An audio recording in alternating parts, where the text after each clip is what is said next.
Hello everyone and welcome back to my channel Edmond Mendaros, and for today's quick tutorial, and I'm going to show you guys on how to permanently disable or in a sense remove Windows Defender or Windows Security from your Windows. So Microsoft Defender Antivirus is the anti-malware solutions that protect your computer and files from unwanted viruses, ransomware, spyware, and other malware and hackers. And without further ado, and let's go ahead.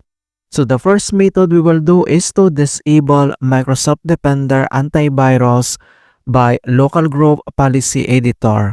All you have to do is to press the Windows key plus letter R on your keyboard. Pagsabayin mo lang yan.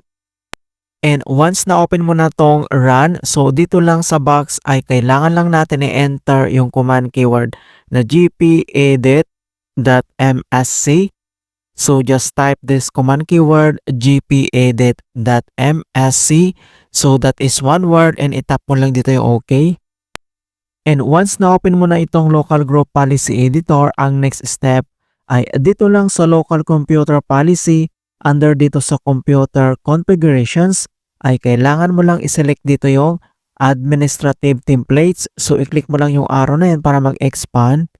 And next step ay kailangan mo lang i-select dito yung Windows Components. So i-click mo ulit yung arrow na yan para mag-expand. And next step ay kailangan lang natin i-locate dito yung Microsoft Defender Antivirus. So i-scroll down. And ilocate mo lang dito yung Microsoft Defender Antivirus. So ang gagawin natin dito is one-time click. So one-time click. At dito lang sa right side ay makikita mo na itong kanya settings. Ang next step ay kailangan lang natin i-select dito yung turn off Microsoft Defender Antivirus. So kailangan mo lang yang i-select and double click. And once na open mo na itong kanyang settings, ang next step ay kailangan mo lang i-select dito yung enabled. So, i-select mo lang yan. And then, if you enable this policy settings, Microsoft Defender Antivirus does not run and will not scan computers for malware or other potential unwanted software. So, ibig sabihin nito ay naka-disabled po siya or naka-turn off or naka-remove mga kaibigan. And the next step ay click mo lang dito yung apply and i-click mo lang dito yung okay. Alright, so after dito, and the other solution na pwede natin gawin is to turn off Microsoft Defender using Windows settings. Kung paano ba yun natin gawin, all you have to do is to open up on a search menu. And dito sa search for apps, so type mo lang dito yung Windows Security. And then click mo lang dito yung open. And once na open mo na tong Windows Security, at dito lang sa left side menu ay select mo lang dito yung Virus and Threat Protection. So, click mo lang yan.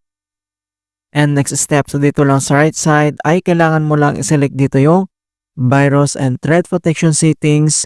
And then, makikita mo dito yung Manage Settings. So, itap mo lang yan.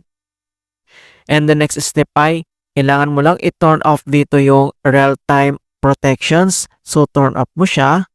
And if you receive user account control, and itap mo lang dito yung yes. Alright, so once na turn off mo na dito, ang next step ay dito lang sa start menu and kailangan mo lang mag-restart. Click mo lang yan. Alright, so ganun lang po kasimple on how to permanently disable or remove Windows Defender on Windows 10 or Windows 11. And please don't forget to like this video, subscribe to my channel for more quality content. Thank you guys and see you in my next tutorial.